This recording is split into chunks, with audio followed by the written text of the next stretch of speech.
ছাত্র অবস্থায় বিয়ে করা যাবে কিনা, সমস্যা কি? ছাত্র অবস্থায় আপনি টিউশনি করে বিভিন্নভাবে উপার্জন করতে পারবেন কি পারবেন না? তো যদি উপার্জন করতে পারেন তাহলে বিয়েও করতে পারবেন ইনশাআল্লাহ। আল্লাহ তাআলা আমাদের মুরব্বীদের মনের মধ্যে সুমতি দান করুন। আর যারা আপনারা আছেন আমাদের যুবক ভাইরা, আপনাদেরকে বলবো, যতদিন বিয়ে করার সামর্থ্য আল্লাহ দিচ্ছেন না ততদিন পর্যন্ত নিজেকে সংযত রাখতে হবে, হারাম সম্পর্কে জড়ানো যাবে।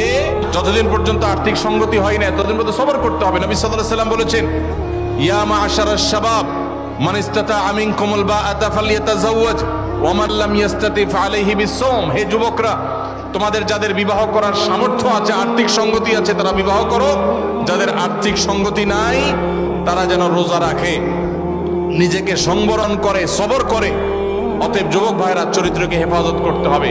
চরিত্র হেফাজত করতে পারলে এটা আপনাদের জন্য অনেক বড় অ্যাচিভমেন্ট, এটা অনেক বড় ইবাদত, এটা আল্লাহর কাছে আপনাদের তাকওয়া প্রমাণের অনেক বড় সুযোগ। আল্লাহ তাআলা আমাদের যুবক ভাইদের চরিত্রগুলোকে হেফাজত করার তৌফিক নসিব করুন।